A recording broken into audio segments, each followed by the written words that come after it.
That ratty handbag probably has more holes than her brain. Security strip search everything. This little girl clearly wandered into the wrong building. The guards erupted in laughter as Maya Chen approached the checkpoint at Fort Blackwood Intelligence Center. 22 years old, oversized hoodie, cheap sneakers with holes, a canvas handbag held together with safety pins and prayers. Nobody knew that handbag contained something that would bring a colonel to his knees. Before we continue, hit subscribe. Drop a comment telling me which city you're watching from and stay until the end. This story will change how you see strength forever. Maya Chen had walked through fire, crawled through hell, and buried 6 people she loved more than herself. But nothing prepared her for the laughter. It started small. A snicker from the gate guard, a whispered joke between 2 soldiers. Then it spread like wildfire, jumping from person to person until the entire checkpoint was shaking with it. And Maya just stood there. Her right hand gripped the strap of her canvas handbag so tight her knuckles went white. Her left hand stayed buried in her hoodie pocket, hidden still. She had learned a long time ago that the hand you hide is the hand that saves you. Lieutenant Diana Reyes was the first to speak directly to her. Reyes was everything Maya wasn't, tall polished uniform pressed so sharp it could cut glass. Her blonde hair was pulled back in a regulation bun, not a strand out of place. Her boots reflected the morning sun like mirrors. She looked at Maya the way you'd look at gum stuck to your shoe. "ID," Reyes said. Not a question. A command. Maya reached into her hoodie pocket, the one that wasn't holding her left hand, and pulled out a folded letter. The paper was soft from being handled too many times. The creases were deep, permanent. She held it out. Reyes snatched it, her manicured nails scraping Maya's fingers. She unfolded it with one sharp motion, her eyes scanning the words. Then she laughed. "Logistics support," Reyes said it loud enough for everyone to hear. "You've got to be kidding me. What are you, 12? Did your mommy write this for you?" A corporal standing nearby, young, maybe 25, with a face that had never seen real combat, leaned forward. "Maybe she's here for Bring Your Daughter to Work Day." The soldiers roared. Maya didn't move, didn't flinch, just watched them with eyes that had seen things these soldiers couldn't imagine in their worst nightmares. But they didn't know that. They saw a girl in a ratty hoodie with chipped nail polish and dark circles under her eyes. They saw someone weak, someone lost, someone to mock. Reyes crumpled the letter and tossed it at Maya's feet. "Pick that up," Maya said. Her voice was quiet, soft, almost gentle. But something in it made Reyes pause. "Excuse me. The ladder," Maya said. "Pick it up." For a moment, nobody breathed. The laughter died. The air went thick. Then Reyes threw her head back and laughed even harder than before. "Oh, this is precious," she said, wiping her eyes. "The homeless girl thinks she can give orders. Sergeant Torres, you hearing this?" Sergeant Miguel Torres stepped forward. He was older than Reyes, maybe 40, with a thick mustache and arms like tree trunks. He'd been watching the whole scene with growing amusement. "I'm hearing it," he said, "but I'm not believing it. Little girl, you better check your attitude before someone checks it for you." Maya's eyes moved to him, slowly, deliberately, like a sniper acquiring a target. Torres felt something shift in his gut, something that told him to stop, to walk away, to leave this girl alone. He ignored it. "What's in the bag?" he demanded. "And I want to see your hands. Both of them. Now." Maya didn't move. "I said now." Still nothing. Torres took a step forward. "You deaf or just stupid? Show me your hands or you'll what?" The words cut through the air like a blade. Torres stopped. His hand was already moving toward his sidearm muscle memory from years of training. But something in Maya's voice made him freeze. She still hadn't raised her voice, hadn't moved, hadn't shown an ounce of aggression. But Torres had been in combat. He'd seen death up close. He knew what danger looked like. And this girl, this tiny, messy-haired girl with the safety pin handbag, she looked like danger. "Your hands," he said again, but his voice had lost its edge. Maya slowly pulled her left hand from her hoodie pocket. Torres's breath caught. Her hand was scarred. Badly. The skin was twisted and puckered like melted wax that had hardened wrong. 3 of her fingers were crooked, bent at angles that shouldn't be possible. The thumb was missing entirely. "IED," Maya said, her voice flat. "Kandahar province. I was 17. Nobody laughed now. A young private barely out of high school, his uniform still stiff with newness, took a step back. His face had gone pale. That's not possible," he whispered. 17. You can't deploy at 17. Maya's eyes found his. "You can if they need you badly enough." Reyes recovered first. She always did.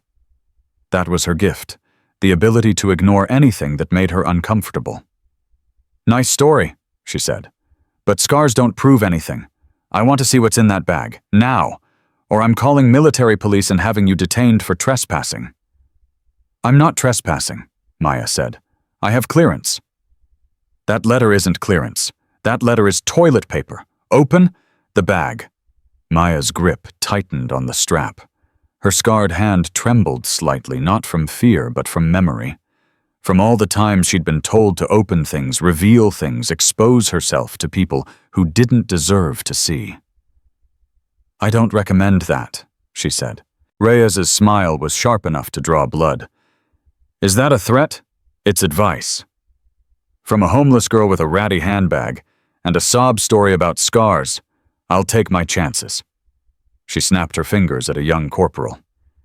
"Davis, search the bag." Corporal James Davis stepped forward eagerly. He was 23, fresh from training, desperate to prove himself. He'd been one of the loudest laughers. Now he was going to be the one to take down the weird girl. He'd have a story to tell at the barracks tonight. He reached for the bag. Maya's eyes tracked his hand. Her body went still, the kind of still that predators achieve before they strike. "Last chance," she said. Davis laughed. "Lady, you watch too many movies." He grabbed the zipper and yanked. The bag opened, and everything that made Maya Chen who she was spilled onto the cold metal table. First came the stuffed rabbit.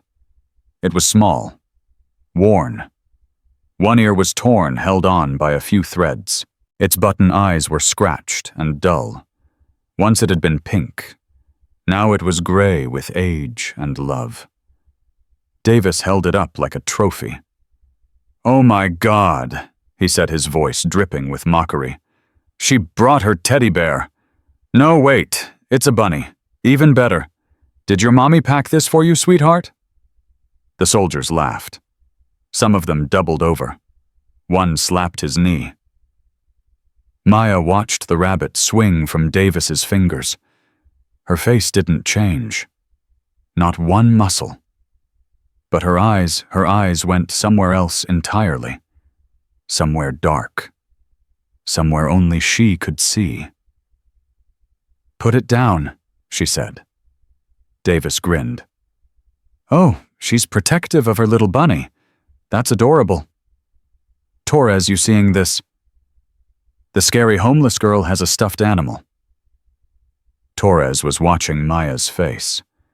He wasn't laughing anymore. Something was wrong. Something was very wrong. "Davis," he said slowly. "Maybe you should—" "Hold on, Sergeant. I'm just getting started." Davis reached back into the bag. He pulled out a prescription bottle, squinting at the label. "Sertraline," he read aloud. 50 milligrams, anti-anxiety medication. He whistled. No wonder she's so spacey. She's drugged out of her mind. More laughter. Louder now. What else we got? Davis dug deeper. A cheap flip phone, seriously. What is this, 2005? Some loose change. Oh wait, what's this? He pulled out a leather journal. It was old, the cover cracked and worn. Pages stuck out at odd angles, covered in handwriting. Davis flipped it open. Dear Ghost, he read aloud, his voice mocking. I dreamed about you again last night. You were laughing the way you used to before the mission. Before everything went wrong. I miss your laugh. Stop. Maya's voice was different now. There was something in it that made Davis's throat tighten. He looked up from the journal. Maya hadn't moved, hadn't raised her hand, hadn't done anything threatening, but the air around her had changed. It was heavier somehow, colder. I said stop, she repeated. Davis's mouth opened, then closed.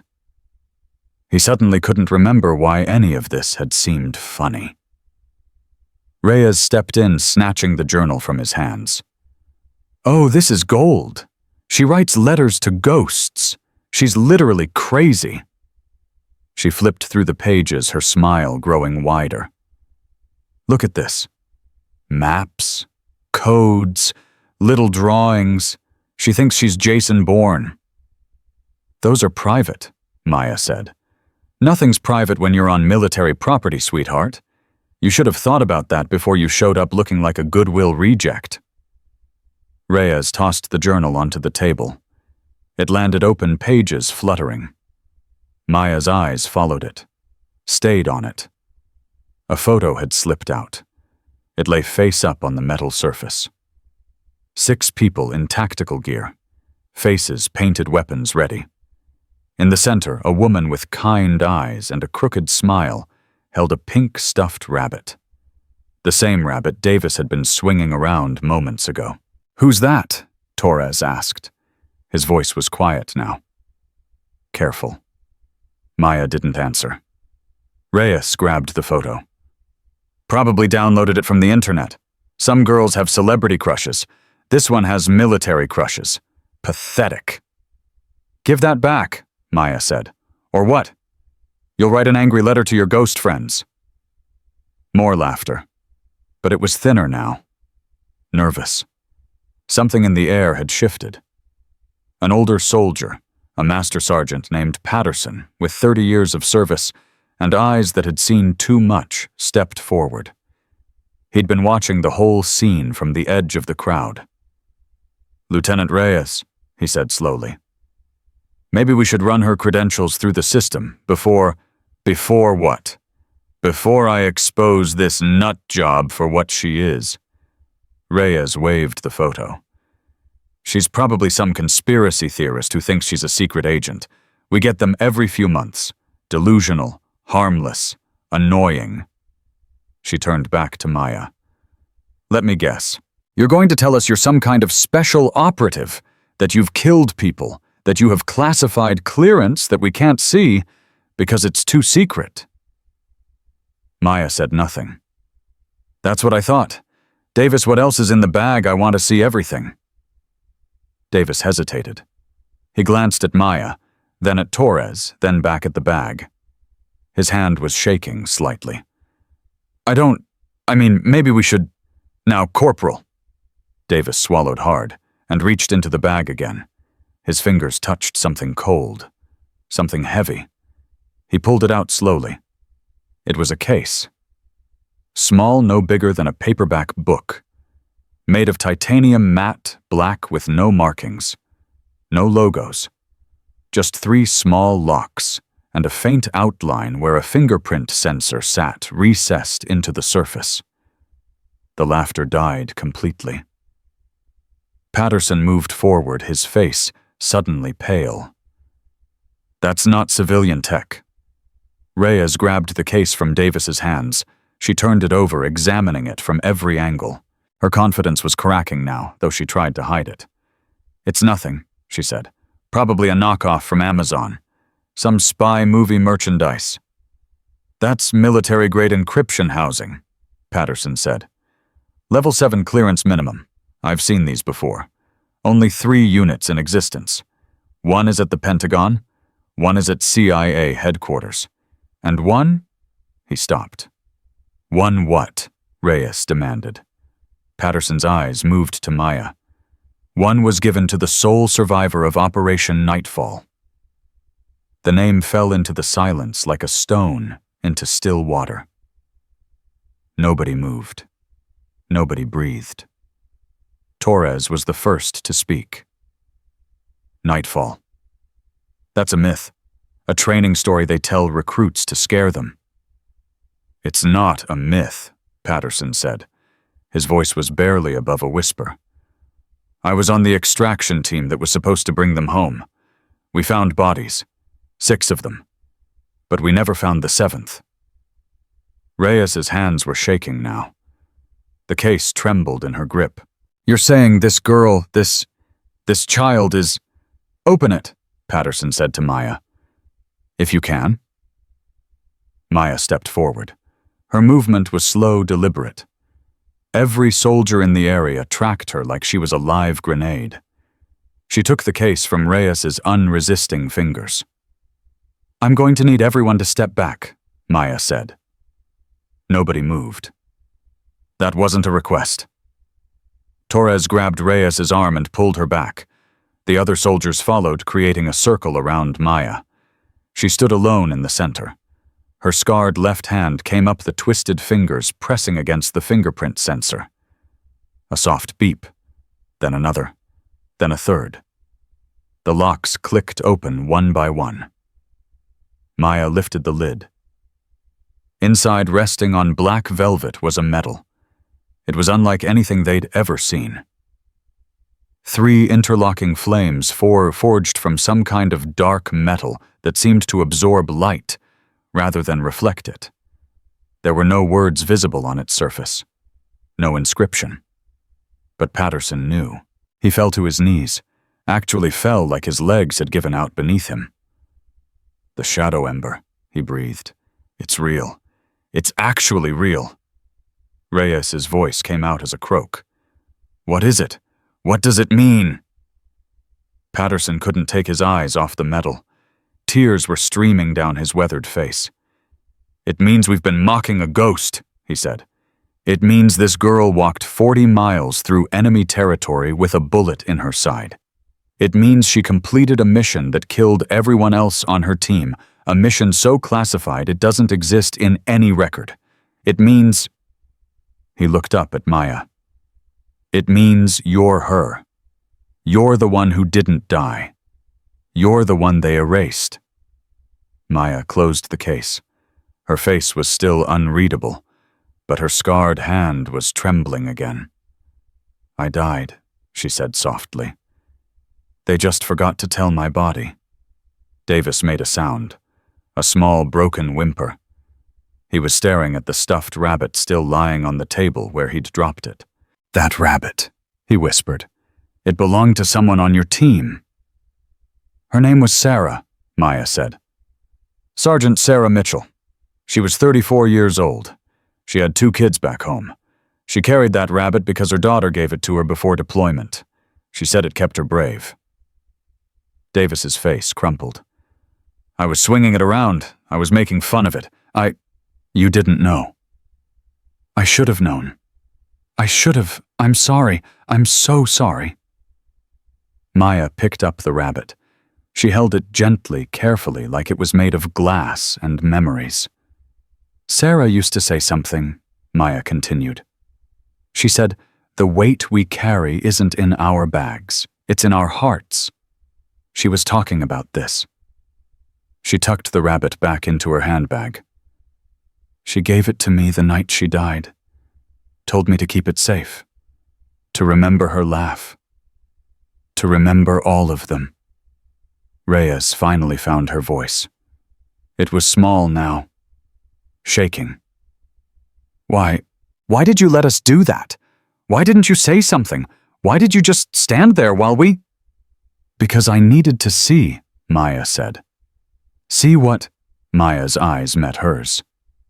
I needed to see if anything had changed, if the people who send us to die have learned anything, if they see us as humans now, or still just as tools. She shouldered her handbag. Now I have my answer. A commotion erupted from across the compound. Shouting, running footsteps, the squawk of radios. A colonel burst through the checkpoint gates, his face red, his uniform disheveled like he'd been running. Behind him, a dozen officers followed, their faces a mixture of terror and awe. Colonel Marcus Webb. 42 years of service, 3 wars, a chest full of medals that meant nothing compared to what Maya carried in her ratty handbag skidded to a stop 10 feet away. He looked at Maya. And then he did something that made every soldier present question everything they'd ever been taught. He saluted. Not the casual kind of salute you give to a superior, not the obligatory kind you give during ceremonies. A salute of reverence, of respect, of awe. "Miss Chen," he said, his voice rough with emotion. "On behalf of the United States military, I want to apologize for—" "I'm not here for apologies," Maya said. "Then why are you here?" Maya's eyes swept across the checkpoint. Across Reyes, who couldn't meet her gaze. Across Davis, who was crying silently. Across Torres, who stood at attention like his life depended on it.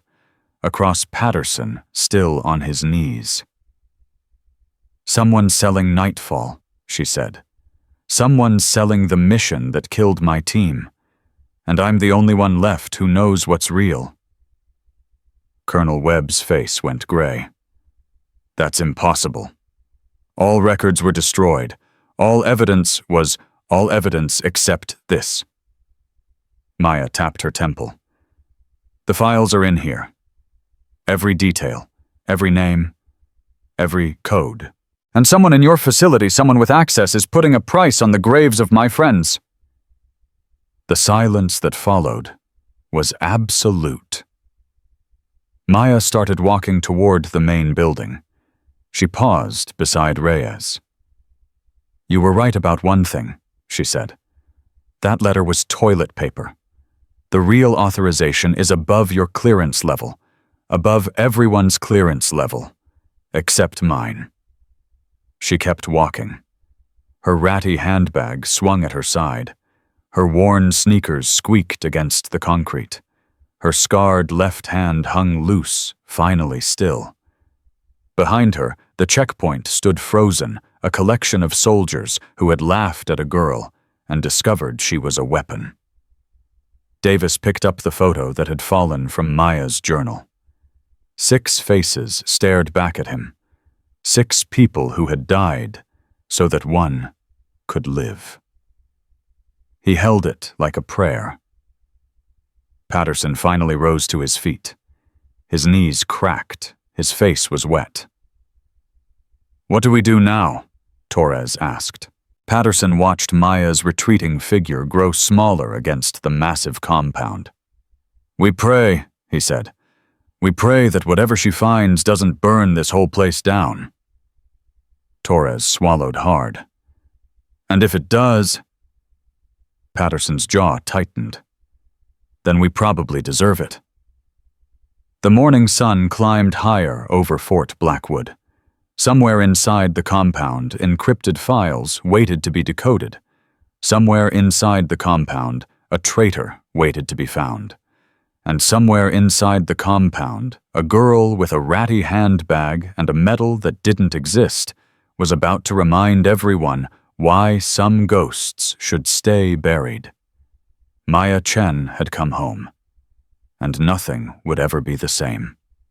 Colonel Webb caught up to Maya before she reached the main building. "Miss Chen, wait." Maya didn't slow down. Her worn sneakers kept their steady rhythm against the concrete. "I said wait." "I heard you." Webb grabbed her arm. Maya stopped. She looked down at his hand, then up at his face. Something in her eyes made him release her immediately. "Sorry," he said. You can't walk into the intelligence center without an escort. Protocol." "Protocol." Maya almost smiled. Protocol said I was dead. Protocol said nightfall never happened. Protocol put 6 names on a wall that doesn't exist. I know. I know what they did to you, to your team. Do you? Webb's jaw tightened. I was the one who signed the kill order. I was the one who sent you in. Maya turned to face him fully. For the first time, emotion flickered across her face. Not anger. Something worse. Recognition. You, she said softly. You're Webb. You were a captain then. I was. You promised Sarah we'd be home by Christmas. Webb's composure cracked. His eyes filled with something raw, something he'd clearly been carrying for 5 years. I did. We trusted you. I know. She trusted you.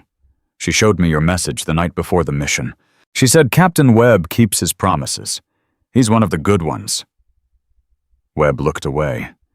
His hand came up to cover his mouth, but Maya saw his chin trembling. I'm sorry, he said. God, I'm so sorry. I didn't know. The intel was wrong. Everything was wrong. By the time you realized Sarah was dead, Marcus was dead, Jin was dead, Cooper Vasquez Thompson, all dead. And you were alone. I was 17 years old. I had a bullet in my side and 40 miles of hostile territory between me and extraction, and I was alone. Webb forced himself to meet her eyes. How did you do it? How did you survive? Maya's scarred hand twitched. I made them a promise. All of them. I held each of them as they died, and I promised I would finish the mission. I promised I would come home. I promised I would remember. She started walking again. I kept my promises, Colonel. Can you say the same? Webb fell into step beside her, his long strides matching her shorter ones. The leak, he said. You mentioned someone selling Nightfall intel. How do you know? Because I received a package 3 weeks ago. No return address. Just a flash drive and a note that said, they're selling your ghosts. What was on the drive? Mission coordinates, team names, extraction codes, things that only existed in 2 places, classified servers and my head. Webb stopped walking. That's impossible. Those servers were air-gapped. No external access. No way to... And yet someone did. A young lieutenant approached clipboard in hand, clearly sent to intercept them. Colonel Webb, sir, the intelligence team is assembled in conference room 7. They're waiting for... He saw Maya and stopped. His face went white. You, he breathed. Maya tilted her head. Do I know you?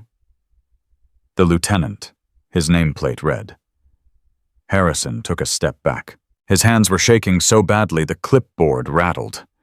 You don't remember me, he said. Of course you don't. I was nobody. I was just a private on the extraction team. I was the one who found... His voice broke. I found Sergeant Mitchell's body.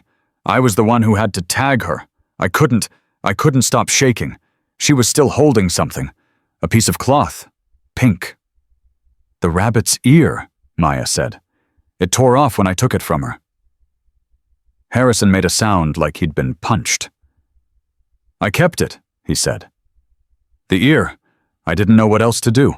I couldn't just leave it there. I've had it in my wallet for 5 years. He reached into his pocket with trembling fingers and pulled out his wallet. From behind his military ID, he withdrew a small piece of faded pink fabric. He held it out to Maya. She took it slowly. Her scarred fingers closed around it, and for just a moment, her composure slipped. Her eyes glistened. Thank you, she whispered. Harrison wiped his face roughly. I'm sorry we didn't find you. I'm sorry we gave up the search. I'm sorry. You didn't give up. You were ordered to stop. There's a difference. Webb cleared his throat.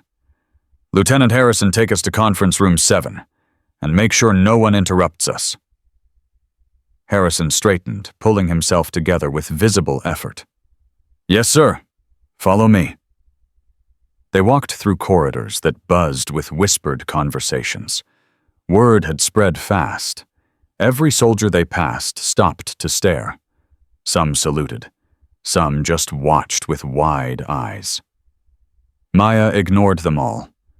Harrison led them to a heavy door marked with security warnings. He swiped his badge, entered a code, and stepped back. "Ma'am," he said to Maya, "whatever you need, whatever it takes, I'm here." Maya nodded once and walked through the door. The conference room was full. 12 intelligence officers sat around a long table, laptops, open faces tense. At the head of the table stood a woman in her 50s, silver hair cropped short, eyes sharp as broken glass. Director Catherine Price, head of Fort Blackwood Intelligence Operations. The woman who had personally signed the order to erase Operation Nightfall from existence. She looked at Maya and didn't blink. "Miss Chen, I was told you were dead." "You were told wrong." "Clearly." Price gestured to an empty chair. "Sit." "I'll stand." "Suit yourself." Price leaned back, crossing her arms. "Colonel Webb tells me you have information about a potential security breach regarding a classified operation." "Nightfall." Several officers shifted uncomfortably. One actually stood up. "That operation doesn't exist," he said. "It's a myth, a training scenario. There's no—" Maya reached into her handbag and placed the titanium case on the table. "Open it," she said. The officer, his nameplate read. Morrison reached for the case. "It won't open for you," Maya said. "It's keyed to one person. The only person who made it back." She pressed her thumb to the sensor. The locks clicked. She lifted the lid. The shadow ember metal caught the fluorescent light, but somehow it seemed to absorb more than it reflected. The room went silent. Morrison sank back into his chair. Price leaned forward, her composure finally cracking. "That metal was supposed to be destroyed with everything else." "You can't destroy what someone carries inside them," Maya said. "You erased the files. You burned the documents. You paid off the families and made them sign NDAs. But you couldn't erase me. We tried to protect you. You tried to protect yourselves." Price's jaw tightened. "We did what we had to do. The mission was compromised from the start.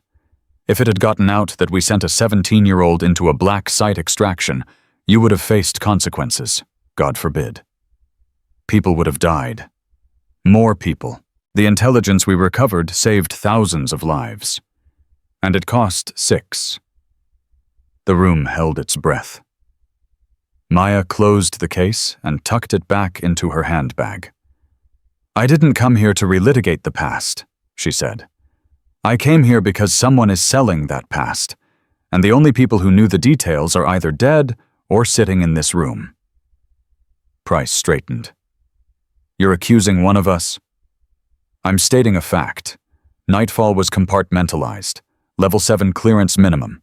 Only 12 people had full access." She looked around the table. "I'm looking at 9 of them right now." Morrison stood up again, his face red. "This is outrageous. I've served this country for 23 years. I'm not going to sit here and be accused by some what?" Maya's voice was quiet, deadly. "Somewhat, Morrison." He stopped. Whatever he'd been about to say died in his throat. "Sit down," Price said. Morrison sat. Webb moved to stand beside Maya. The flash drive she received contained authentic mission data. Coordinates, team compositions, extraction codes. Someone with full clearance leaked that information. Or someone hacked it. An officer named Chen, no relation, suggested. "Impossible," Price said. "The servers are air-gapped, no network connection, no external access. The only way to get that data is to physically remove it from this building." Then that's what happened, Maya said. Someone walked out of here with my team's blood on a flash drive. A young analyst at the end of the table raised her hand hesitantly. She couldn't have been older than 25, her face pale, her eyes wide. Ma'am, I'm Analyst Reese. I was assigned to archive the inactive operations last year. And Reese swallowed hard. There was an incident, about 6 months ago. A server audit showed that someone had accessed the Nightfall files, just for a few seconds. Not long enough to download anything or so we thought, but the access came from Director Price's terminal. Every head turned to Price. Price's face went rigid. That's impossible. I haven't accessed those files since the day we sealed them. Someone did, Reese said, using your credentials, your biometrics. Webb stepped forward. Director, I think we need to... I didn't do this. Price's voice was steel. I have no reason to sell classified information. I have no debts, no foreign contacts, no motive. Everyone has a motive, Maya said. The question is whether we can find it. The door burst open. Lieutenant Harrison rushed in, his face ashen. Colonel Webb, Director Price, we have a problem. What kind of problem? The dark web monitoring team just flagged a new posting. Someone's auctioning Nightfall intel. Starting bid is $5 million. The room erupted. Officers shouted over each other. Phones came out. Laptops were slammed shut. Maya stood perfectly still in the chaos. When? She asked, her voice cutting through the noise. Harrison checked his tablet. The auction goes live in 6 hours. And ma'am, there's a bonus item listed. What bonus? Harrison's hands were shaking again. You, he said. They're offering location data on the sole survivor of Operation Nightfall. They're selling you. Maya felt something cold settle in her chest. Someone in this building wasn't just selling her team's graves. They were selling her death. She looked around the conference room. 12 faces. 12 possibilities. 12 potential traitors. One of them met her eyes just a fraction too long. Morrison. His face was the right amount of shocked. His body language was the right amount of outraged. Everything about him screamed innocent, and Maya had been trained to see what people were screaming to hide. Morrison, she said. He looked at her. What? Your hands. Everyone looked at Morrison's hands. They were flat on the table, perfectly still, too still. I'm a professional, he said. I don't panic under pressure. No, Maya said. You don't, but your left thumb does. Morrison's left thumb was pressed so hard against the table that the nail had gone white. It's a stress response, Maya continued. Micro-expressions. You can control your face. You can control your voice. But the body always tells the truth. Morrison laughed. It came out wrong. Too high. Too fast. This is ridiculous. You're reading tea leaves. I've done nothing wrong. Then you won't mind if we check your terminal, Webb said. Of course not. Check whatever you want. Price nodded to an analyst who immediately began typing. 30 seconds passed. A minute. The analyst looked up, her face troubled. Director Morrison's terminal shows no unauthorized access. It's clean. Morrison spread his hands. Satisfied? Maya shook her head. Check his personal devices. You have no authority to... She has my authority, Price said. Hand them over, Morrison. Now. Morrison's composure finally cracked. Just for a second. Just a flicker of something behind his eyes. Fear. He reached into his pocket and pulled out a phone. Standard government issue. That's not the one, Maya said. Excuse me, the other one. The one in your left pocket. Morrison's face went pale. I don't know what you're talking about. Your suit jacket has 3 pockets. Right side standard phone, the weight pulls the fabric a certain way. Left inside pocket wallet, different weight distribution. But your left hip pocket is also weighted. Something small, something you forgot was there. Morrison didn't move. You really think you can read my pockets? I spent 3 weeks behind enemy lines with nothing but my eyes and my training. I can read your pockets. I can read your pulse from here. I can tell that you've blinked 17 times in the last 30 seconds, which is twice your baseline rate from when I walked in. I can tell that the sweat on your forehead started exactly when Harrison mentioned the auction. She stepped toward him. I can tell that you're terrified, and I can tell that you should be. Morrison broke. He lunged across the table, grabbing a pen from the nearest officer and driving it toward Maya's throat. Maya moved. Nobody saw exactly what happened next. One moment Morrison was attacking. The next he was on the floor, his arm twisted behind him at an angle that made bones creak. Maya's knee pressed into his spine. Her scarred hand held his wrist. Her good hand was already reaching into his left pocket. She pulled out a phone. Small. Untraceable. The kind you buy with cash and destroy after one use. Got you, she said. Morrison screamed, not from pain, from something worse, failure. Webb and 2 other officers rushed forward to restrain him. Maya stepped back, flipping the phone in her hand. 6 hours, she said. We have 6 hours to find out who he's working with and stop that auction. Price was already on her own phone, barking orders. Maya looked down at Morrison, who was being hauled to his feet. Why? She asked. Morrison's face twisted into something ugly. Because you should have died with the rest of them, he spat. Because every day you breathe is a reminder of our failure. Because some secrets deserve to stay buried. My team deserved to stay alive. Your team was collateral damage. The mission was what mattered. The mission was always what mattered. Maya leaned close, her voice barely above a whisper. You're wrong, she said. The mission was never what mattered. The people were what mattered. And you forgot that. She straightened and turned to Webb. He's not working alone. Someone with higher clearance gave him access to Price's credentials.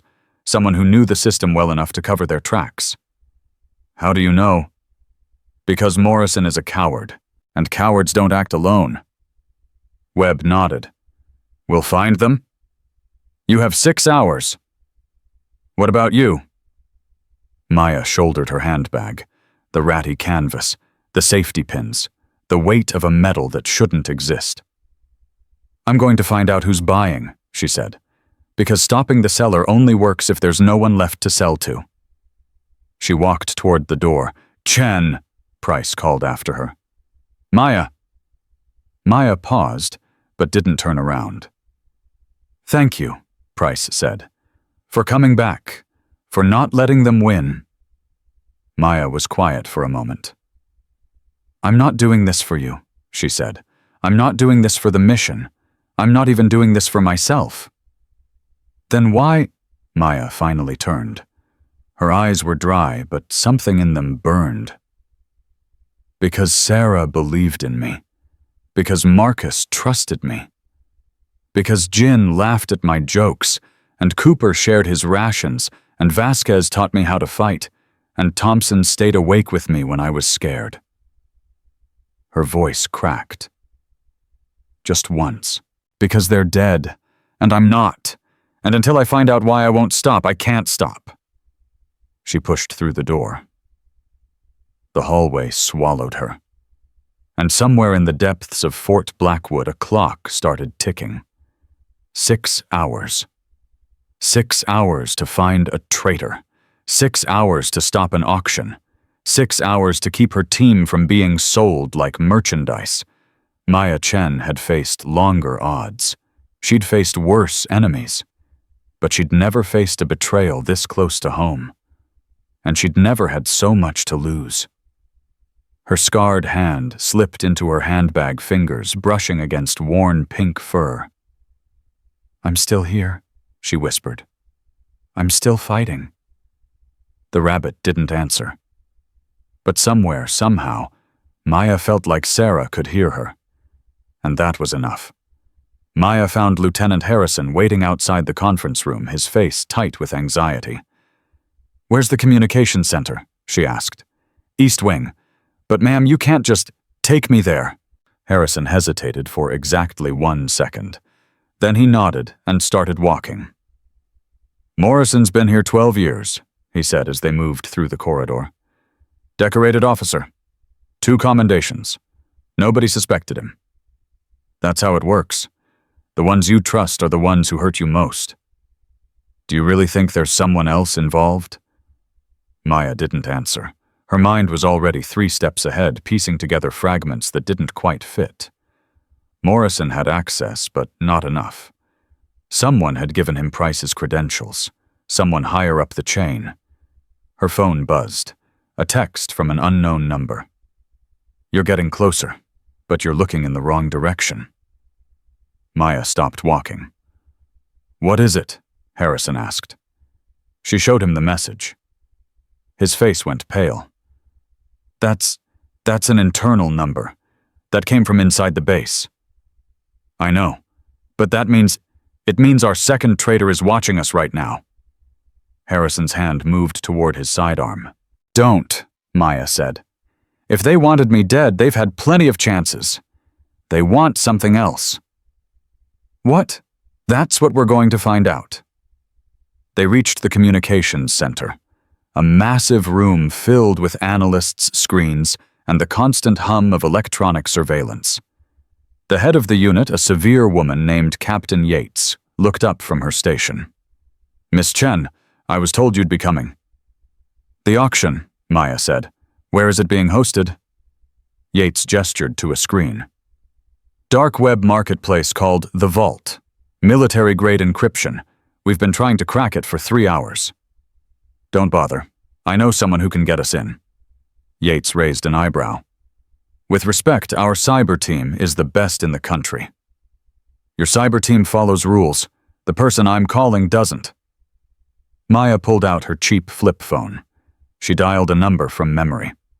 3 rings. Then a voice, young and sharp. "You still alive, Ghost?" "Barely. I need a favor, Pixel." A laugh crackled through the speaker. "You always need favors. What is it this time? The vault. I need access in the next 4 hours." Silence. "Then, you know what you're asking. That place has more firewalls than the Pentagon." "I know. And you know I swore I'd never touch military stuff again after what happened." "I know that too." More silence. Maya could hear Pixel breathing, thinking. "This is about Nightfall, isn't it?" "Yes." "Someone's selling your ghosts?" "Yes." A long exhale. "Give me 2 hours. I'll send you a link. But Maya, be careful. The vault isn't just a marketplace. It's a trap. The people who run it don't just sell information. They collect it." "I understand. Do you... Because last time you said that you disappeared for 5 years." Maya's grip tightened on the phone. "I didn't disappear. I was erased." "Same result, different words."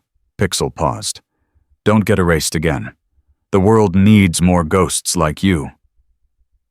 The line went dead. Yates was staring at her. "Who was that?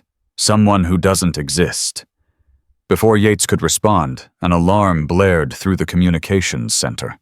Red lights flashed. Screens flickered. "What's happening?" Harrison shouted. An analyst at a nearby station looked up, his face ashen. "Security breach. Someone just accessed the Nightfall files again. Right now, from this building." Maya moved before anyone else could react. "Where?" The analyst's fingers flew across his keyboard. "3rd floor, server room B." Maya ran. Harrison followed his boots, pounding the floor behind her. They hit the stairs at full speed, taking them 2 at a time. 3rd floor, server room B. Maya burst through the door. Empty. No, not empty. In the corner, a laptop sat open on a maintenance cart. Its screen glowed with lines of code, a download in progress. 87% complete. Maya lunged for it. A gunshot cracked through the air. The bullet missed her by inches, sparking off the server rack behind her. She dove, rolling behind a row of equipment as another shot rang out. Maya.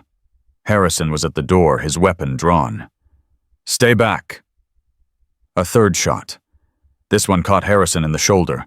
He went down hard, his gun clattering across the floor.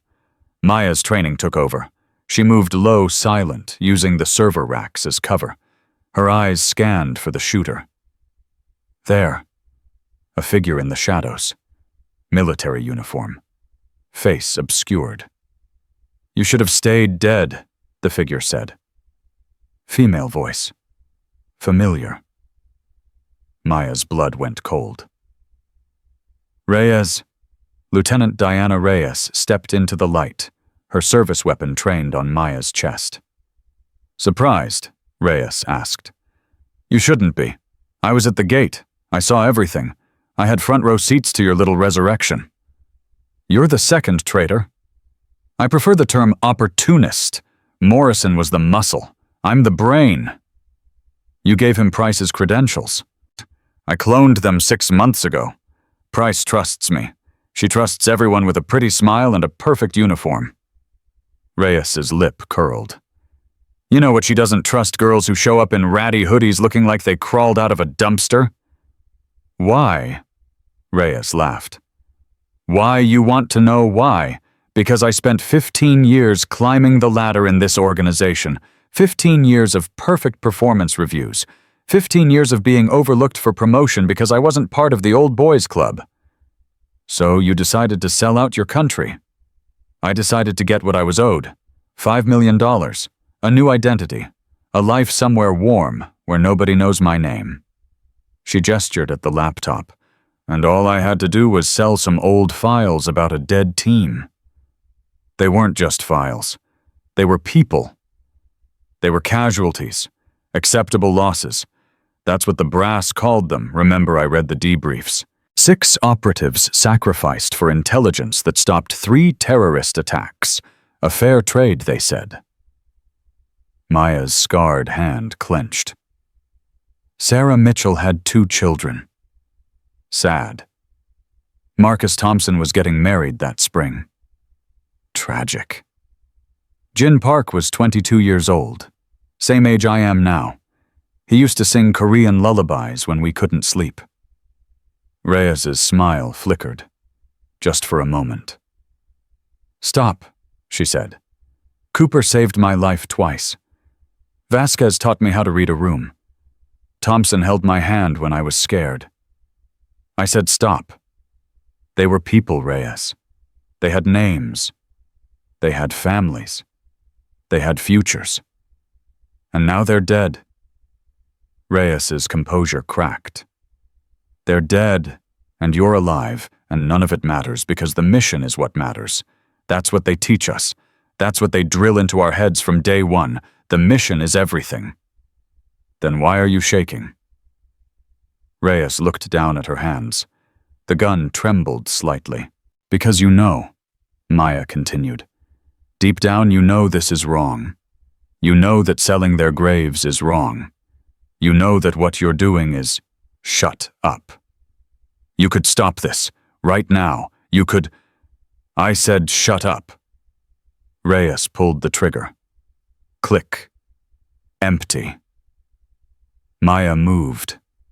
She crossed the distance between them in 2 seconds, her scarred hand closing around Reyes's wrist, twisting. The gun clattered to the floor.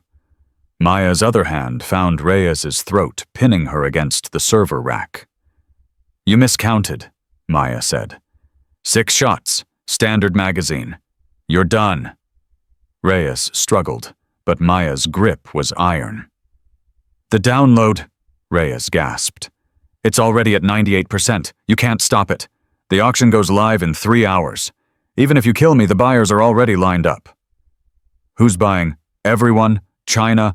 Russia, North Korea, private contractors. They're all bidding. Who's running the vault? Reyes laughed, blood speckling her lips. You think I know? Nobody knows. That's the whole point. The vault is a ghost, just like you. The laptop beeped. Download complete. Maya threw Reyes to the ground and dove for the laptop. The screen flickered. A message appeared. Too late, Ghost. See you at the auction. Then the laptop went dark. Maya stood there breathing hard, her scarred hand aching. Behind her, Harrison groaned. He was pulling himself up his shoulder, bleeding but functional.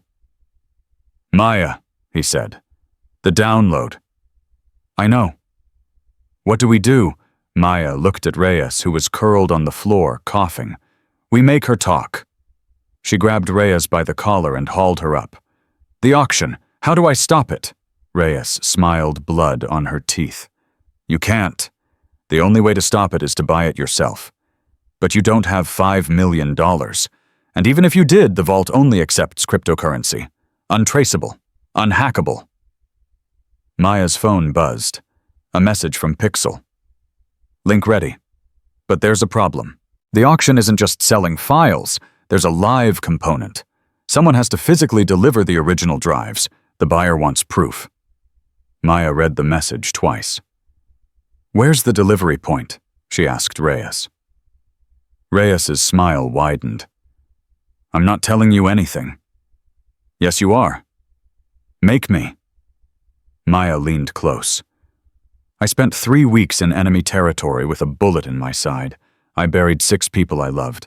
I walked through hell and came out the other side. Her voice dropped to a whisper. You think you scare me? You think your silence scares me? Reyes's smile faltered.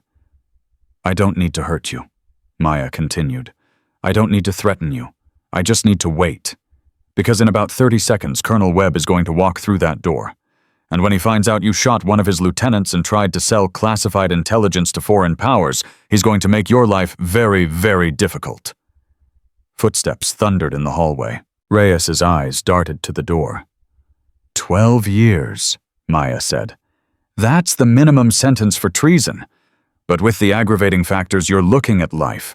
No parole, no visitors. Just you and a concrete cell for the next 50 years. The footsteps grew louder. Or, Maya said, you can tell me where the delivery is happening, and maybe I put in a word with the prosecutor. Reyes's composure shattered. The warehouse district, she blurted. East Side, Building 47. The buyer's representative is meeting the courier at midnight. Who's the courier? Reyes's face twisted. I don't know. Morrison was supposed to arrange it, but he got caught before he could make contact. The door burst open.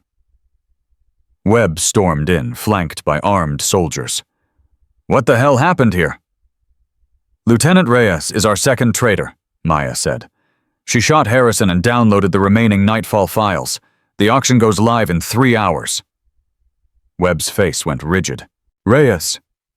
Reyes didn't answer. She was staring at the floor, defeated. Get her out of here, Webb ordered. Medical attention, then interrogation. I want to know everything she knows. Soldiers moved in, hauling Reyes to her feet. As they dragged her toward the door, she turned to Maya. You think you've won, she said. But you haven't. The vault doesn't lose. They have contingencies, backups, fail-safes. Even if you stop this auction, there will be another, and another, until someone finally pays the price for your team. Then I'll stop those too. Reyes laughed. You can't fight forever, Ghost. Eventually even ghosts fade. She was gone. Maya turned to Webb. I need a team. Small. Fast. Trusted. For what? The delivery point. Building 47. If we intercept the courier, we get the original drives. Without the drives, the auction can't verify the intel. The whole thing falls apart. Webb nodded slowly. I can give you 4 operators. Best we have. I don't want the best. Then what do you want? Maya thought of Harrison bleeding on the floor but still trying to help. She thought of Patterson falling to his knees at the sight of her medal. She thought of the young analyst Reese, who had the courage to speak up even when it might cost her career. I want people who remember why we fight, she said. I want people who understand that the mission is just a means to an end. I want people who would die for each other, not for a flag. Webb was quiet for a long moment. I know exactly who to send, he said finally. He pulled out his phone and made a call. Get me the remnants. Maya felt a chill run down her spine. The remnants. She'd heard of them. A unit made up of soldiers who had lost teammates, lost missions, lost everything except their will to fight. They were the military's ghosts, the ones who had nothing left to lose, just like her. They'll be here in 1 hour, Webb said. Brief them yourself. Maya nodded. Her phone buzzed again. Another message from Pixel. Found something. The Vault isn't just selling your files, they're selling the location of every surviving operative from Black operations over the last 20 years. Nightfall is just the beginning. If this auction succeeds, hundreds of people will be targeted. Maya's blood turned to ice. This wasn't just about her team anymore. This was about everyone. She looked at Webb. We're not just stopping an auction, she said. We're stopping a massacre. Webb's face hardened. Then let's stop it. He headed for the door. Maya didn't follow immediately. She stood alone, her scarred hand pressed against her chest where the rabbit rested in her handbag. Sarah, she whispered. I know you can't hear me. I know you're gone. But I need you to know something. She closed her eyes. I'm not doing this for revenge.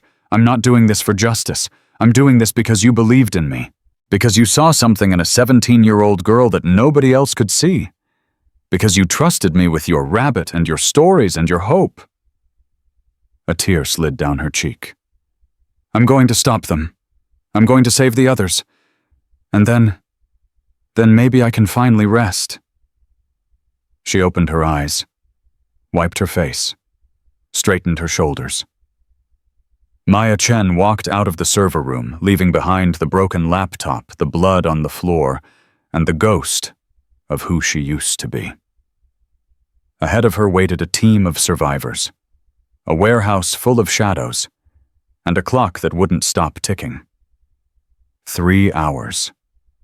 That's all she had. 3 hours to intercept a courier. 3 hours to stop an auction. 3 hours to save hundreds of lives. Maya had faced longer odds before, but she'd never had so many people counting on her. Her scarred hand clenched.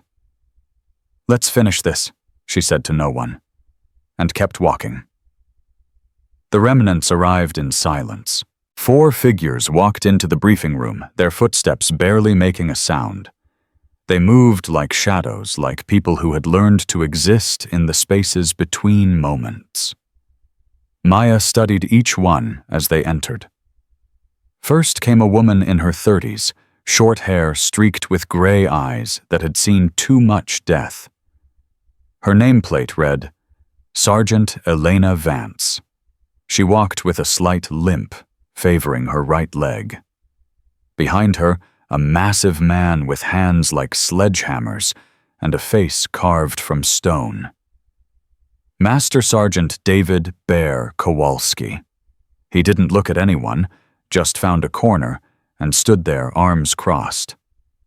Third was a young man, maybe 28, with quick eyes and nervous fingers that kept tapping against his thigh. Specialist Ryan Torres. No relation to the sergeant from the gate. Last came an older woman, mid-40s silver, threading through her dark hair. Her uniform bore no rank insignia, no nameplate, nothing to identify her. She simply nodded at Maya and took a seat. Colonel Webb stood at the front of the room. This is the team, he said. Best we have for this kind of work. Maya looked at them. Broken people. Haunted people. People who had lost everything and kept fighting anyway. Her people. "I'm Maya Chen," she said. "We know who you are," Vance replied. Her voice was rough like gravel scraping stone. "Nightfall. The one who walked." "The one who crawled," Maya corrected. "Walking came later." Bear spoke for the first time, his voice surprisingly soft for such a large man. "They told us you were dead." "They tell everyone that. Makes the paperwork easier." The nameless woman in the corner smiled slightly. "I like her." Torres stopped tapping his fingers. "What's the mission?" Maya pulled out her phone and connected it to the room's display. Pixel's intel appeared on the screen. 3 hours ago, someone downloaded the complete Nightfall files from our servers. In 90 minutes, those files go up for auction on a dark web marketplace called The Vault. Starting bid is $5 million. "So we stop the auction," Torres said. "Crash the servers." "Can't. The Vault uses distributed hosting across 17 countries. Even if we took down one node, the others would compensate." "Then we find the sellers," Vance suggested. "We caught 2 of them, Morrison and Reyes. But there's a third component. A courier. Someone has to physically deliver the original drives to the buyer's representative. Without that delivery, the buyer can't verify the intel. The whole auction falls apart." Bear uncrossed his arms. "Where's the delivery?" "Warehouse District. Building 47, midnight." The nameless woman leaned forward. "That's in 45 minutes. "I know. That's not a lot of time to plan." "I know that too." Torres laughed, but there was no humor in it. "So we're going in blind against an unknown number of hostiles to intercept a courier we can't identify carrying drives we can't let fall into enemy hands. And we have less than an hour to do it." "Yes." "I love it." Vance stood up her hand, moving to the weapon at her hip. "What's our extraction plan?" "We don't have one." Silence. Bear spoke slowly. "You're asking us to walk into a potential death trap with no backup and no exit strategy." "Yes." "Why should we—" Maya reached into her handbag. She pulled out the titanium case, set it on the table, and opened it. The shadow ember metal caught the light. "Because this is what I carried out of hell," she said. "Because 6 people died so I could live. Because somewhere in that warehouse someone is about to sell their memory to the highest bidder." She looked at each of them in turn. "I'm not asking you to die. I'm asking you to fight. For them. For everyone who never made it home. For everyone whose sacrifice got erased because it was easier than remembering." Vance stared at the metal. Her jaw tightened. "I lost my team in Fallujah," she said quietly. "IED took out our vehicle. I was the only survivor. They gave me a medal, too. It sits in a drawer. I can't look at it." Bear nodded. "Kabul. Ambush. Lost 4 brothers in 3 minutes. They told me to move on. To heal. As if healing was something you could schedule." Torres's fingers had stopped tapping. "My older sister. She was Delta Force. Died on a mission that officially never happened. Our parents still don't know how she really died." The nameless woman said nothing. But something in her eyes shifted. Something that spoke of losses too deep for words. Maya closed the case. "We all have ghosts," she said. "We all carry weight that nobody else can see. But tonight, we have a chance to make sure nobody else has to carry this weight. Tonight we stop them from selling our dead." Vance picked up her gear bag. "I'm in." "In," Bear rumbled. Torres grabbed his weapon. "Let's go hunting." The nameless woman simply stood her silence an answer of its own. Webb stepped forward.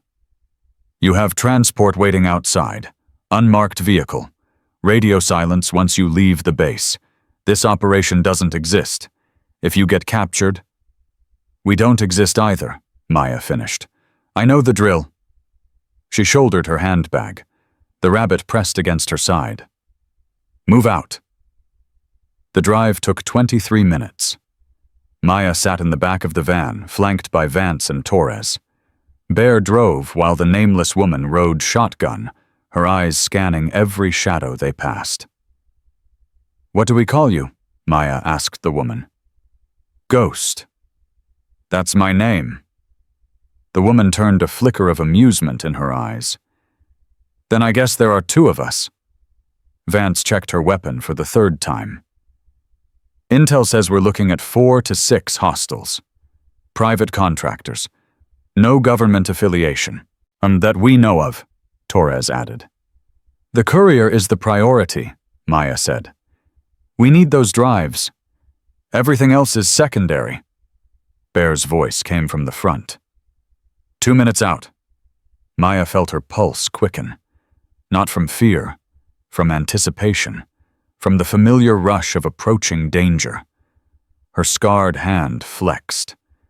The fingers that could barely grip a cup of coffee could still pull a trigger, could still fight, could still kill.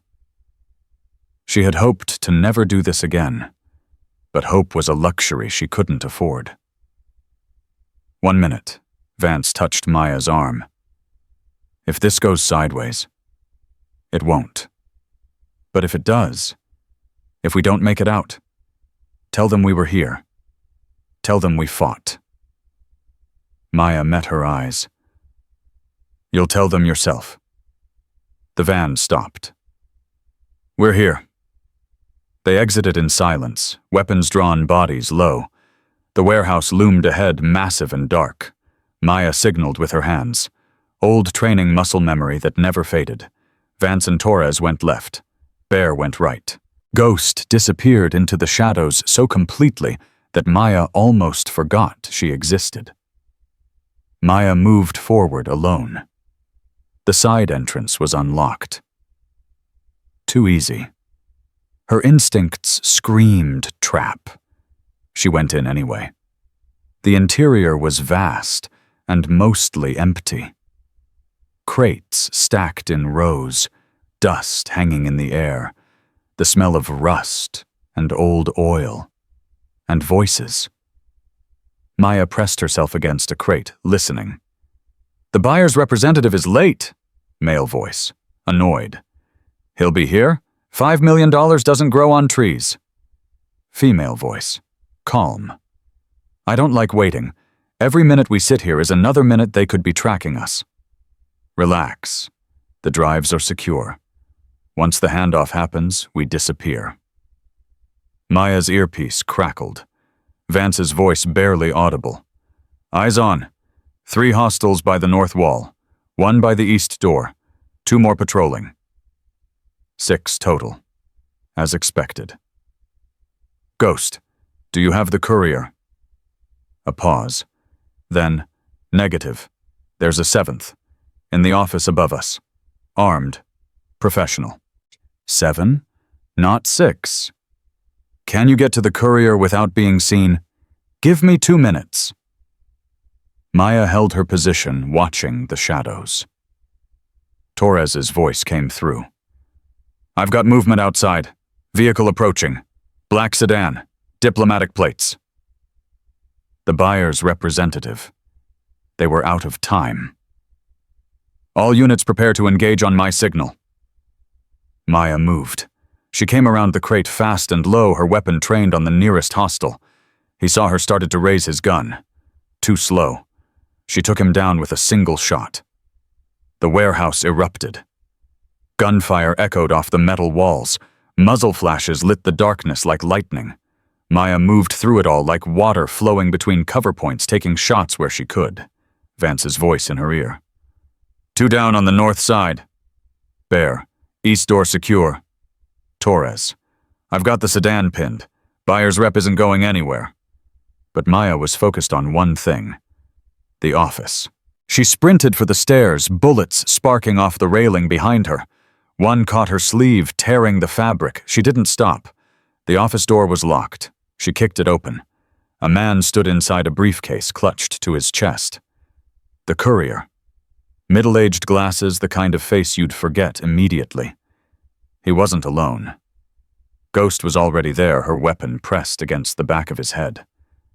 "Got him," she said. The courier's eyes were wild with fear. "You don't understand. They'll kill me. If I don't deliver, they'll—" "Who hired you?" Maya demanded. "I can't tell you.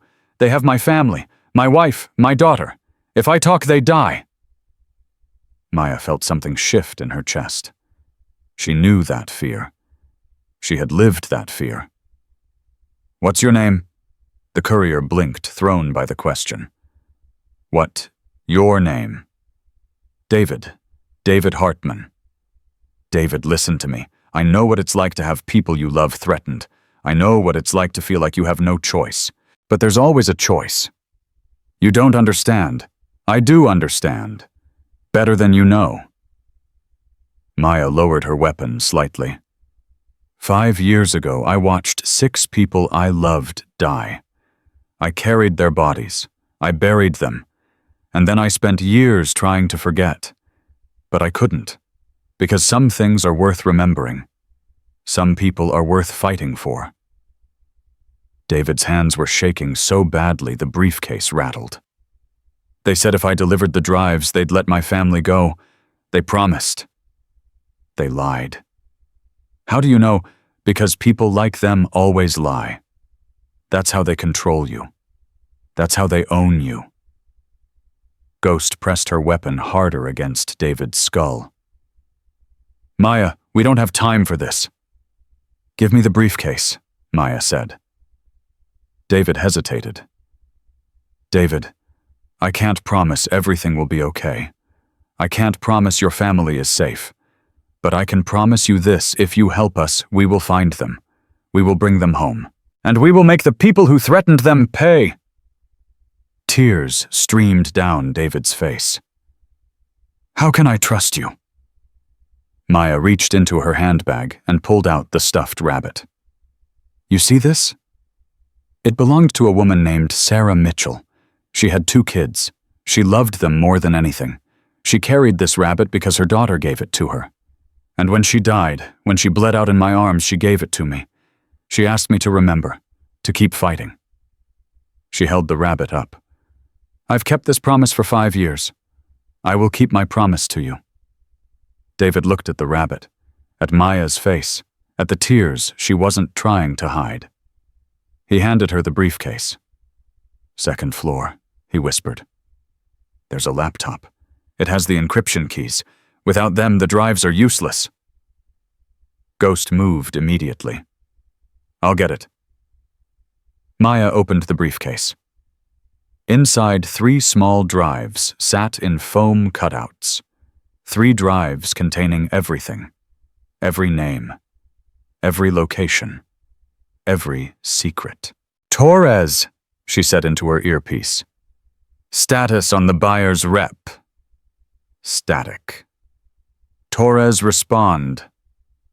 More static. Then Bear's voice strained. "We have a problem. Torres is down. The buyer's rep, he had backup. A lot of backup." Maya's blood went cold. "How many?" "At least 10. They're surrounding the warehouse." The floor shook. An explosion somewhere outside. "They're breaching the east wall." Maya grabbed David's arm. "Come with me." They ran. Down the stairs through the chaos toward the rear exit. Vance appeared beside her, blood on her face but still moving. "We're trapped," Vance said. "They've got vehicles blocking every exit." "There's always another way." Maya's mind raced. The warehouse, the crates, the roof. "Up," she said. "We go up." They climbed.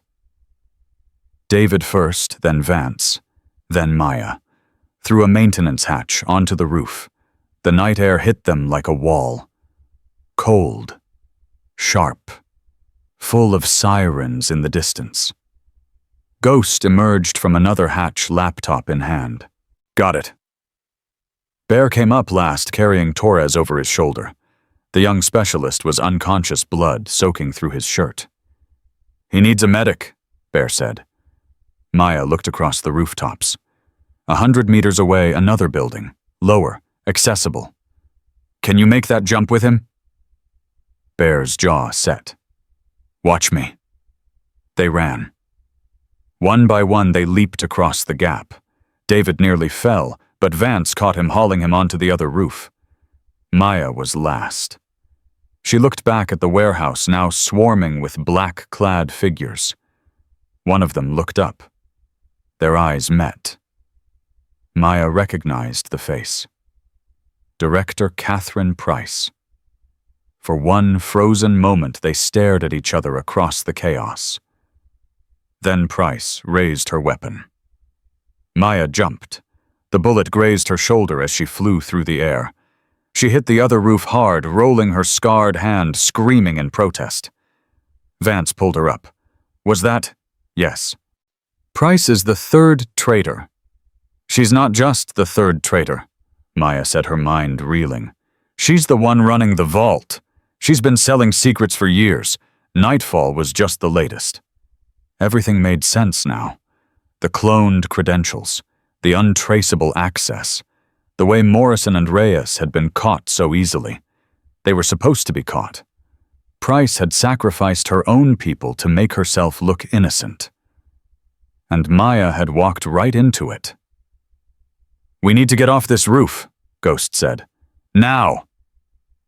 They moved, down a fire escape, through an alley, into another unmarked van that Ghost had somehow arranged. Torres groaned in the back, regaining consciousness. What happened? You got shot, Bear said. Don't move. Did we get the drives? Maya looked at the briefcase in her hands. We got them. Torres managed a weak smile. Then it was worth it.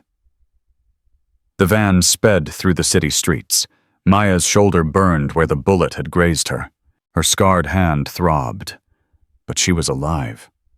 They were all alive. And they had the drives. Vance looked at her from across the van. What now? Price knows we have the intel. She'll come after us with everything she has. Let her come. Maya, she's a director. She has resources, contacts, power. So did I once. Maya opened the laptop Ghost had retrieved. Lines of code scrolled across the screen. Pixel, she said into her phone. I need you to access a laptop. I'm sending you the IP address now. On it, Pixel replied. What am I looking for? Everything. Every transaction. Every communication. Every buyer Price has ever worked with. Keys clicked on the other end. Maya, do you know what you have here? This isn't just Nightfall. This is everything. 20 years of classified operations. Names, dates, locations. This is enough to bring down half the intelligence community. Good. Good. This is radioactive. If you release this, I'm not releasing it. I'm using it. She ended the call. Vance was watching her. What's the plan? Maya looked at the rabbit sitting in her lap. Sarah's rabbit. Sarah's promise. Price thinks she's the predator, Maya said.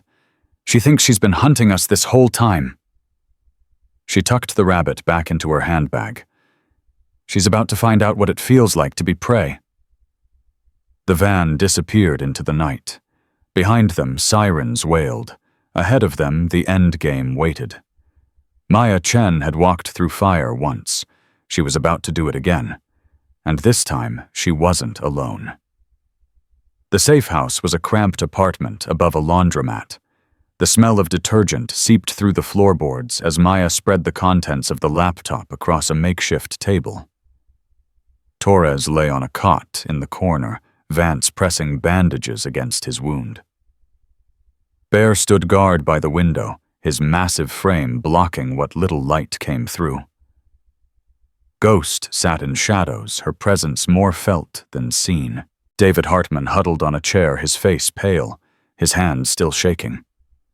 "My family," he said. "You promised." Maya didn't look up from the laptop. "Pixel, did you trace the location?" "Working on it. Price covered her tracks well, but she made one mistake. She used her personal phone to coordinate the kidnapping. I've got a cell tower ping from 3 hours ago." "Where?" "Industrial complex, east side, about 20 minutes from your position." Maya turned to David. "We'll get them back." "How can you be sure?" "Because I don't break promises." She looked at Ghost. "Take Bear. Find David's family. Bring them home." Ghost nodded and moved toward the door. Bear hesitated. "You need us here." "What I need is leverage. Price won't negotiate without it. Get me that leverage." Bear and Ghost disappeared into the night. Maya's phone buzzed. A message from an unknown number. "You have something that belongs to me. I have something that belongs to you." Maya felt ice spread through her veins. "What does she have?" Vance asked, reading over her shoulder. Before Maya could answer, another message appeared. A photo. Colonel Webb, bound to a chair. Blood on his face. Eyes defiant but afraid. "She took Webb," Maya whispered. Torres tried to sit up, groaning in pain. How he was at the base, surrounded by security. "Price is the head of intelligence. She has access to everything. Everyone." Another message. "Building 12. Alone. 1 hour. Bring the drives or Webb dies." Vance grabbed Maya's arm. "It's a trap." "Of course it's a trap." "Then you can't go." Maya looked at the photo again. Webb's face. The man who had sent her team to die. The man who had carried that guilt for 5 years. The man who had fallen to his knees when he learned she was alive. "He didn't abandon me," she said. "Not by choice. He followed orders. He did what he was told. And he spent every day since trying to make it right." "That doesn't mean you have to die for him." "I'm not dying for him." Maya stood up. "I'm ending this. Tonight." She grabbed the drives and headed for the door. "Maya, wait." She paused. Vance's voice cracked. "I just found you. We all did. The remnants. We don't have anyone left. You're the first person in years who made us feel like we still matter. Like our ghosts still matter." Maya turned. She looked at Vance, at Torres, at the rabbit sitting on the table. "Your ghosts do matter," she said. "That's why I have to go. Because if I don't, Price wins. She gets to keep selling our dead. She gets to keep turning sacrifice into profit." She walked back to the table and picked up the rabbit. "Sarah gave me this because she believed in me. She believed I would finish what we started. I'm not going to let her down." Torres forced himself upright, his face gray with pain. "At least let us come with you. You can barely stand. I can still shoot." Maya almost smiled. "Stay here. Protect David. Wait for Ghost and Bear to return with his family. If I don't come back, don't say that. If I don't come back, Pixel has everything. Every file, every name, every transaction. Release it all. Let the world see what Price really is." She walked out before they could argue. The night air was cold. Her shoulder throbbed where the bullet had grazed her. Her scarred hand ached. But her heart was steady. She had been walking toward death since she was 17 years old. Tonight, she would finally catch up to it. Building 12 was an abandoned office complex, its windows dark, its parking lot empty. Maya approached alone, the drives in her pocket, the rabbit in her handbag. The front door was unlocked. She pushed it open and stepped inside. "Director Price," she called out. I'm here.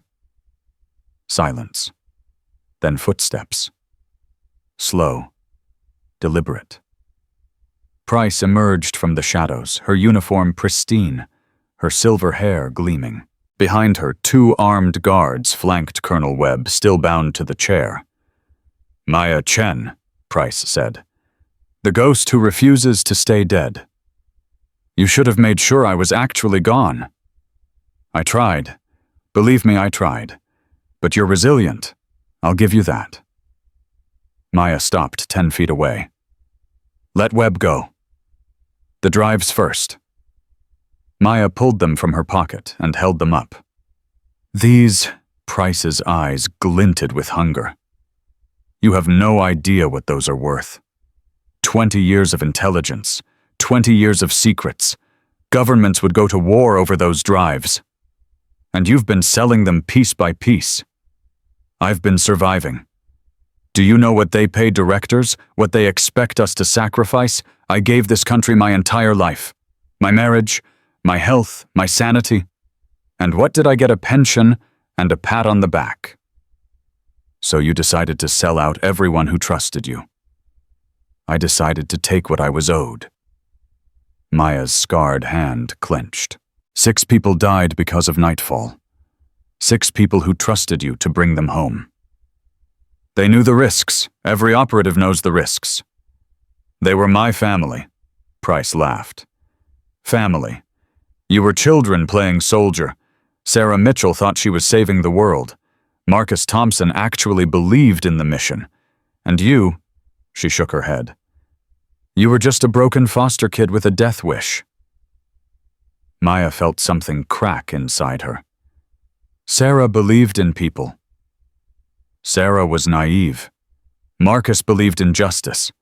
Marcus was a fool. And I believe in finishing what I started. Maya threw the drives at Price's feet. Price looked down at them, surprised. That easy no bargaining, no heroic last stand. I don't need the drives. What? I already uploaded everything to a secure server, every transaction, every buyer, every name you've ever sold. In about 30 minutes, every major news outlet in the world is going to receive an anonymous package containing proof of what you've done.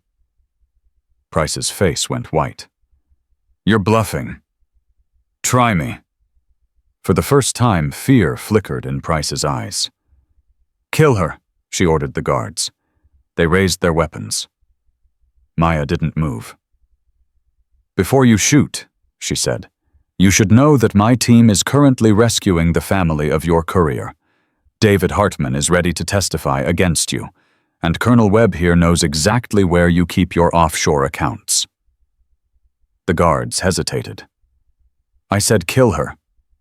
Think carefully, Maya continued. In 30 minutes, this building is going to be surrounded by federal agents. Everyone associated with Price will be arrested. Everyone who helped her will be prosecuted. She looked directly at the guards. Or you can walk away. Right now. Leave her to face what she's built. One guard lowered his weapon.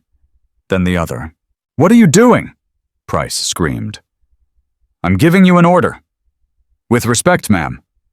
One guard said. I didn't sign up for treason. They walked out. Price stood alone. Her composure finally shattering. You ruined everything, she hissed. Everything I built. Everything I planned. Maya walked toward her slowly. You know what Sarah said to me before she died? Price backed away. She said, don't let them win. She was bleeding out in my arms and her last words were about stopping people like you. Stay back. She believed that good people still existed, that even in the darkest places there was light. Price reached for a weapon at her hip. Maya was faster.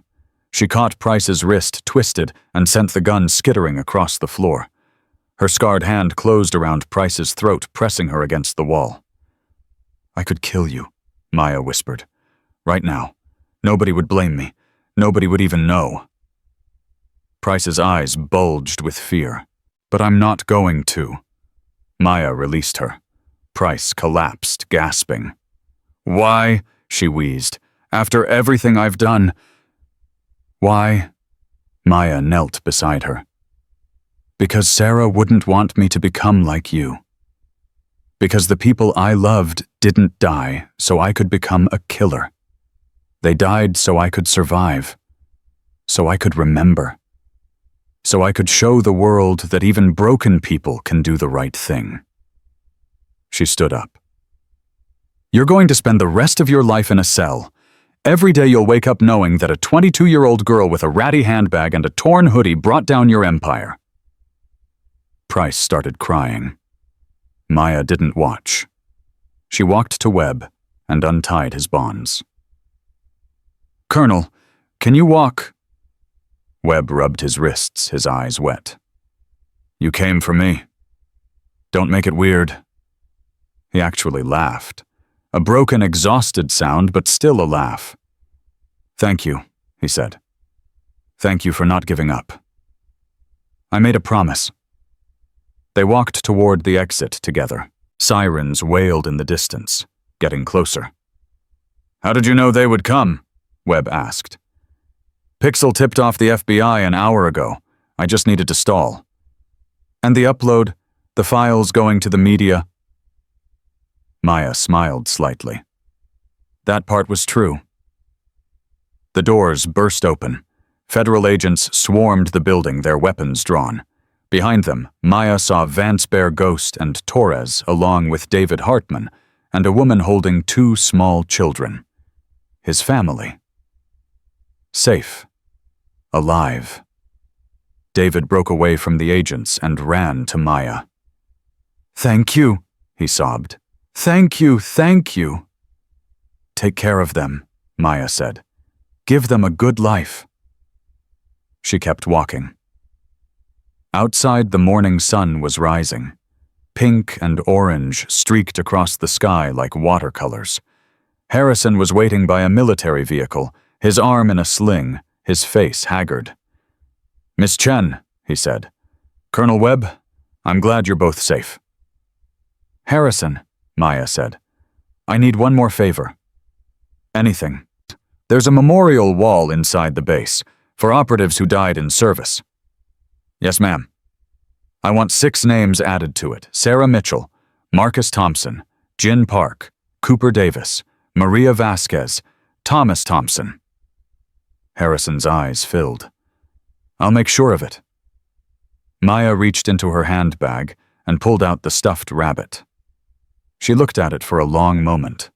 Worn pink fur, button eyes, one ear reattached with thread. "And I want this placed beneath their names." Harrison took the rabbit carefully, reverently. "May I ask why?" "Because they deserve to be remembered. Not as casualties, not as acceptable losses, but as people, as heroes." Harrison nodded, clutching the rabbit to his chest. "It will be done." Maya turned to face the sunrise. Vance appeared beside her. "What now?" "Now I learn how to be 22. "What does that even mean?" Maya thought about it, about all the years she'd lost, about the childhood she never had, about the future she'd never imagined. "I don't know yet," she admitted, "but I'm going to find out." Bear walked up David's little girl, riding on his shoulders. "We're heading back to base. You coming?" Maya looked at her team.